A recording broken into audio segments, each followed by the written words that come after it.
Good morning students. तो आज हम भूगोल के महत्वपूर्ण तथ्यों को अध्ययन करेंगे। ठीक है, जो भी हमारे भूगोल से क्वेश्चन निकल रहे हैं उन क्वेश्चन को देखेंगे। और आपके आगामी परीक्षाओं में अब क्या है, विश्व के भूगोल का पोर्शन भी पूछा जाएगा और भारत के भूगोल का भी, है ना। कनिष्ठ साहित्य में केवल भारत का भूगोल था सिलेबस में, लेकिन अभी आपको सब कुछ पढ़ना है।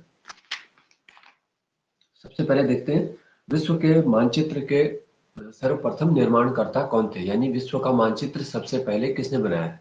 तो इसमें जो भी आपके लिए क्वेश्चन आएंगे वो सभी इसी तरीके के महत्वपूर्ण स्तर के होंगे। ठीक है, तो विश्व का पहला जो मानचित्र है वो अलेक्जेंडर के द्वारा बनाया गया था। ठीक है, अगर प्रथम ग्लोब पूछा जाएगा तो होगा मार्टिन बेहम। नेक्स्ट है, भूगोल का जनक किसे कहते हैं। तो भूगोल का जनक है हिकेटियस। और इतिहास का पूछेंगे तो आ जाएगा हेरोडोटस।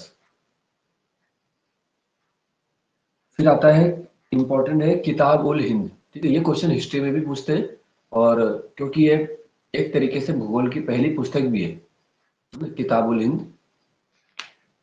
तो किताब उल हिंद जो है उसकी रचना अल बरूनी ने की थी।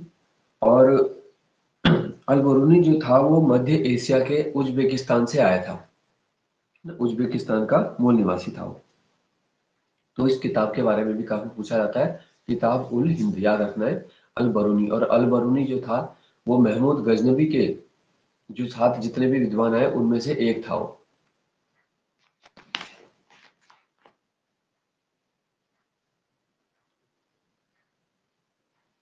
ठीक है, तो गजनवी के साथ जो चार लोग आए उसको याद रखने की एक ट्रिक है, FUFA। ठीक है, गजनवी के फूफा, इस नाम से तुम याद कर सकते हो।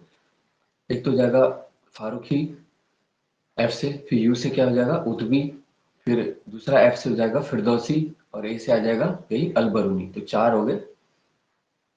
ठीक है, नेक्स्ट देख लेते हैं सांस्कृतिक भूगोल के लेखक कौन है। तो ये है ऑटविन सावर। ऑटविन सावर है।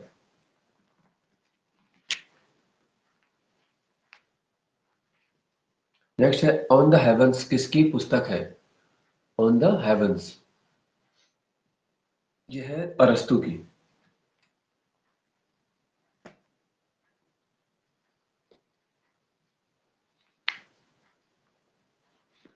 फिर है तारों का रंग जो है वो किसका सूचक है।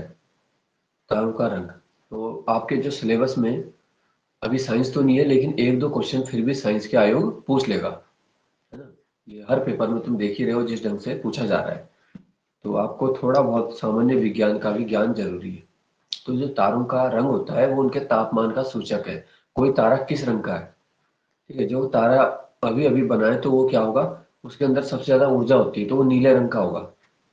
फिर तारे की जब आयु बढ़ जाएगी, जैसे सूर्य है, अभी सूर्य की आधी आयु हो चुकी है तो सूर्य भी एक तारा है। तो सूर्य अभी क्या है, लाल रंग का हो गया है, तो फिर नीले से वो लाल हो जाएगा, फिर पीला हो जाएगा, है ना। और लास्ट में जब उसकी समस्त ऊर्जा खत्म हो जाती है तो वो क्या बन जाता है, फिर वो ब्लैक होल में बदलेगा। नेक्स्ट देखते हैं, कृष्ण छिद्र का सिद्धांत किसने दिया था, यानी जो ब्लैक होल थ्योरी है वो दिया है सुब्रमण्यम चंद्रशेखर ने। फिर इंटरनेशनल एस्ट्रोनॉमिकल यूनियन IAU, ये एक संस्था है IAU, जो कोई भी खगोलीय पिंड है उनका दर्जा देती है। जैसे आपने देखा होगा कि जो प्लूटो है पहले ग्रह था और 2006 में उसका दर्जा समाप्त करके अब उसको बौना ग्रह बताया गया। इसी तरह हमारे अंतरिक्ष में बहुत सारे तारामंडल हैं, कॉन्स्टलेशन जिन्हें बोलते हैं हम, तारामंडल। तो उनकी संख्या भी इसी संगठन ने निर्धारित की है, इंटरनेशनल एस्ट्रोनॉमिकल यूनियन ने। तो वर्तमान में जो तारामंडल है उनकी संख्या है 89।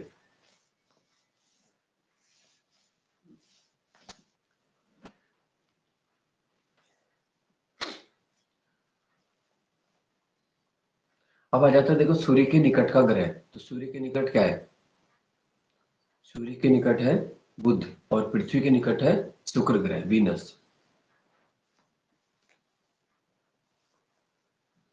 ठीक है, तो देखो प्रत्येक जो तारा है या सूर्य कह सकते हैं, उसका एक अपना सोलर सिस्टम है, अपना एक सौर परिवार है, जिसे हम सौर परिवार बोलते हैं। जैसे हमारा सूर्य है तो वो अपने 8 ग्रह को घुमा रहा है ना, अपने गुरुत्वीय क्षेत्र में वो घुमा रहा है। और ऐसा जो है अरबों साल से हो रहा है। तो इसकी उत्पत्ति के लिए जो सिद्धांत दिया गया था उसे बोलते हैं महाविस्फोट सिद्धांत।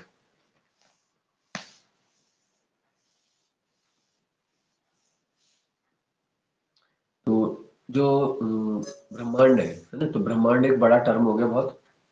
ब्रह्मांड के अंदर क्या है, सब कुछ निहित होगा फिर। ब्रह्मांड के अंदर अरबों गैलेक्सियां हैं, और हर गैलेक्सी में फिर अरबों तारे हो जाते हैं, और हर तारे का ही अपना एक फिर सोलर सिस्टम भी है। और उनमें से कितने सोलर सिस्टम, कितने प्लैनेट्स पे लाइफ है या लाइफ होने की संभावना है, अभी भी इसका वैज्ञानिक नहीं बता पाए, क्योंकि ब्रह्मांड क्या है, एक अनंत है। इसका कोई, हम ये नहीं कह सकते कि पृथ्वी की भूमिका बहुत बड़ी है। तो अगर हम अनंत ब्रह्मांड की दृष्टि से देखते हैं, तब हमें पता चलता है कि पृथ्वी कुछ नहीं। और पृथ्वी में भी फिर हम देखते हैं तो अरबों प्रजातियों में से एक प्रजाति क्या है, मनुष्य की है। तो मनुष्य का अस्तित्व असल में देखा जाए तो ब्रह्मांड में वो दशमलव के बराबर भी नहीं है, कोई अस्तित्व नहीं है असल में देखा जाए। लेकिन क्या है, मनुष्य जब जीवन जीता है तो उसे थोड़ा घमंड भी हो जाता है, और हर भावना भी उसमें आ जाती है। तो वो सोचता है कि मैं ही हूँ, है ना। जैसे कहा जाता है ना, अहम ब्रह्मास्मि, ये वाला उसके अंदर फीलिंग आ जाती है। क्योंकि उसका अस्तित्व कुछ भी नहीं है, एक छोटे से बहाने की जरूरत होती है। देखो, मनुष्य का जीवन खत्म होने के लिए क्या है, छोटा सा बहाना चाहिए होता है कि उसे अटैक पड़ गया, उसे कार ने उड़ा दिया, है ना? लेकिन मनुष्य को ऐसा लगता है जब तक वो जीवित है कि मैं यहाँ पे स्थायी रूप से आया हूँ, मतलब ये सबको, ये मेरा है ना, ये प्लॉट की रजिस्ट्री मैंने कर रखी। जबकि हमें अपनी लाइफ की रजिस्ट्री का नहीं पता कि 1 घंटे बाद हम है कि नहीं है, 1 दिन बाद है कि नहीं, 1 साल बाद, कौन से साल तक है, ये नहीं पता। पर हम बोलते हैं कि ये सारी जमीन मेरी है। तो इस ढंग से ही हम, यही इसी को समझ लो, एक वो कहते हैं माया जाल, है ना? जिसके अंदर जैसे एक कीट पतंगा होता है, और बल्ब की रोशनी से आकर्षित होकर उसकी तरफ आता है, वहीं घूम घूम के मर जाता है।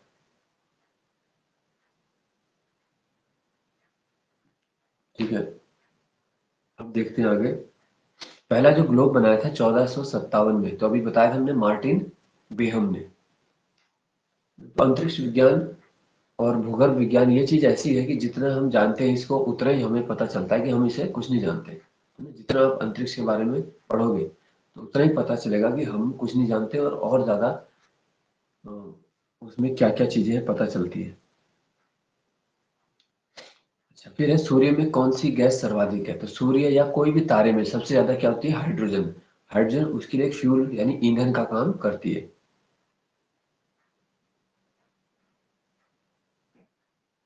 फिर है पृथ्वी का अंतिम स्वर्ग किसे कहते हैं। तो ये बोलते हैं बाली आइलैंड को, अंतिम द्वीप भी बोल देते हैं उसे, अंतिम स्वर्ग। ये है बाली द्वीप, इंडोनेशिया। पिछले साल का जो G20 सम्मेलन था वो बाली द्वीप में ही आयोजित किया गया था।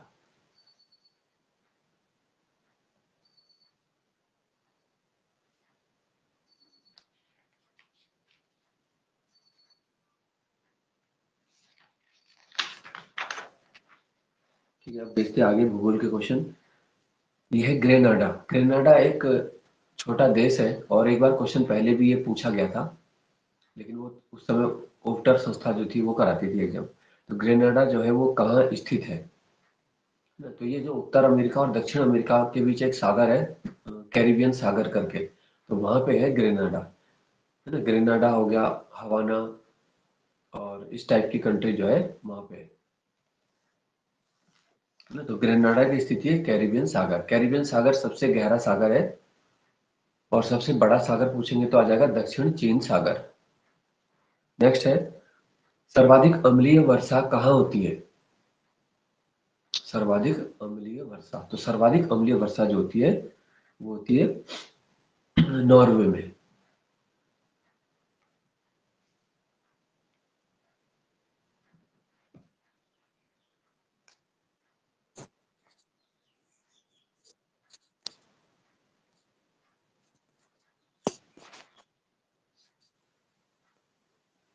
हेलो स्टूडेंट्स, तो आज हम देखेंगे भूगोल के कुछ MCQ, ठीक है, जो कि आपकी परीक्षा की दृष्टि से महत्वपूर्ण है।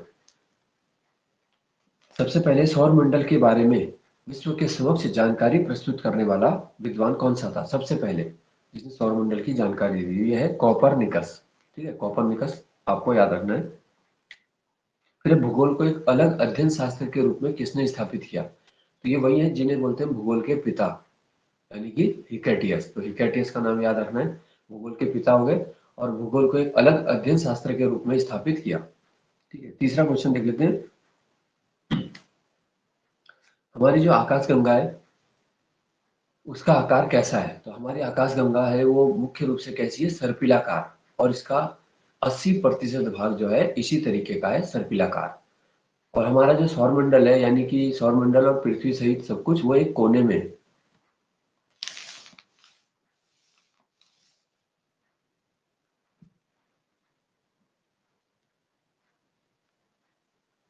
ठीक है, इसके बाद है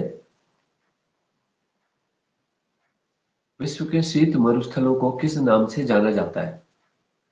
तो इस क्वेश्चन में क्या है कि बच्चे कभी कभी कंफ्यूज हो जाते हैं। ऑप्शन इसमें आ जाता है टुंड्रा, टैगा और हिम आच्छादन वाला प्रदेश, या इनमें से कोई नहीं। इस प्रकार के ऑप्शन आ सकते हैं। तो जो सबसे जो विश्व का कोल्ड डेजर्ट कहलाते हैं ज्यादातर, वो क्या है? टुंड्रा प्रदेश होते हैं।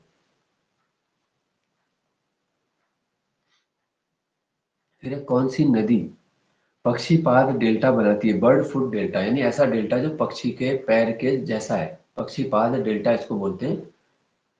ऑप्शन इसमें अमेजोन, मिसिसिपी, नील या ब्रह्मपुत्र। तो मिसिसिपी इसका सही आंसर हो जाएगा।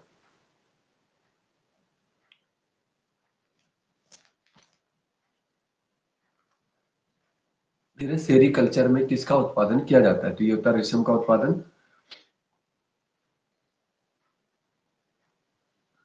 फिर जल विद्युत की सर्वाधिक संभावना वाला देश कौन सा है दुनिया में? जल विद्युत की संभावना कांगो बेसिन में, कांगो जायरे, जहाँ पे कांगो कंट्री है वहां पे जायरे नदी भी बहती है। ठीक है, जो कि भूमध्य रेखा को भी 2 बार काटती है, कांगो या जायरे, ये रिवर का नाम है। नेक्स्ट है भारत में पहला तेल का कुआं कब खोदा गया? तो काफी बार ये क्वेश्चन रिपीट होता है। तो भारत में पूछेंगे तो डिगबोई असम में है 1901 में, और विश्व का आएगा तो 1859 अमेरिका। तो दोनों चीज आपको याद रखनी है, 1859 अमेरिका और 1901 डिगबोई असम। फिर भूमध्य सागर का प्रकाश स्तंभ किसे कहा जाता है? तो एक ज्वालामुखी है, स्ट्रम्बोली। ठीक है, तो ज्वालामुखी 3 प्रकार के होते हैं। एक होता है सक्रिय, जैसे ये है स्ट्रम्बोली, हमेशा उससे लावा निकल रहा है। फिर हो जाते हैं प्रसुप्त। प्रसुप्त मतलब थोड़ा सोए हुए हैं, कभी कभी उनसे लावा निकलता है 10 साल में, 20 साल में, 5 साल में, 50 साल में, है ना। तीसरे होते हैं शांत या मृत ज्वालामुखी, जिनसे कभी लावा निकलता था लेकिन अब वो मृत घोषित हो चुके हैं, अभी उनसे लावा नहीं निकलता। जैसे भारत का बैरन द्वीप है वो भी एक सक्रिय ज्वालामुखी माना जाता है।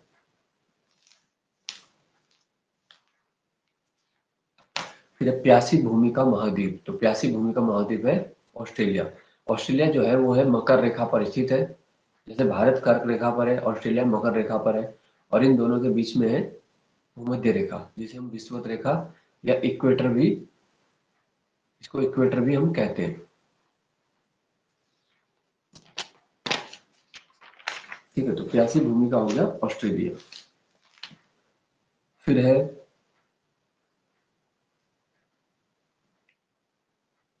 अलास्का किस देश के अधीन है? तो अलास्का, देखो ये अलास्का जो है वो अमेरिका के अधीन है, अमेरिका का एक स्टेट है समझो। अमेरिका में कुल 50 राज्य हैं, जिनमें से 48 तो उनके मुख्य भूमि में है और 2 उनके बाहर है। तो वो दोनों भी आपको याद रखने, एक हो गया अलास्का, दूसरा है हवाई।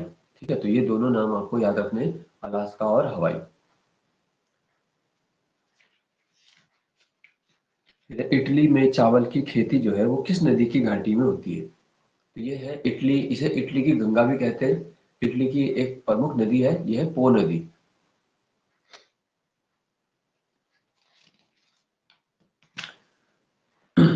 फिर है एडमंड हिलेरी और तेंजिंग नोर्गे ने सर्वप्रथम एवरेस्ट पर विजय कब प्राप्त की थी? तो ये की थी 1953 में, 29 मई को। 29 मई को एवरेस्ट दिवस के रूप में भी मनाया जाता है। ठीक है ना। तो इसी तरह के शॉर्ट वीडियोस के माध्यम से भी आपको बताया जाएगा, जिसमें 10 मिनट 15 मिनट में आपको कुछ महत्वपूर्ण प्रश्नों की जानकारी दी जाएगी।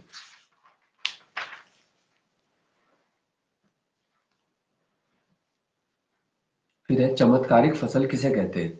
चमत्कारिक फसल, तो ये है सोयाबीन। ठीक है, सोयाबीन जो है एक विशेष फसल है, मिरेकल क्रॉप कहते हैं इसे, क्योंकि सोयाबीन से देखो दाल भी बनती है, प्रोटीन का भी एक सबसे बड़ा स्रोत है, और इसके अलावा इससे तेल भी निकलता है ना। तो खाद्य तेल, खाद्य दाल दोनों का एक प्रमुख स्रोत है।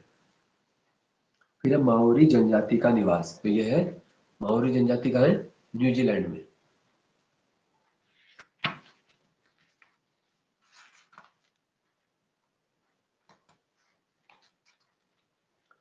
फिर एशिया के किस देश की तटरेखा सबसे लंबी है। तो एशिया में पूछेंगे तो क्या आ जाएगा, इंडोनेशिया।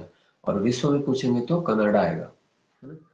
विश्व में कनाडा की तटरेखा सबसे ज्यादा लंबी है। कनाडा जो है वो उत्तर अमेरिका का देश है, उत्तर अमेरिका में भी सबसे बड़ा है।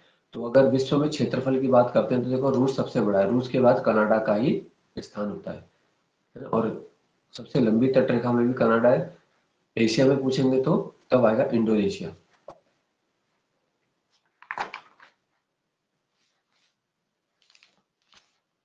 फिर है विश्व मौसम विज्ञान संगठन का मुख्यालय, तो यह है जेनेवा में, है ना। तो ये कुछ आपके लिए महत्वपूर्ण एमसीक्यू थे भूगोल के।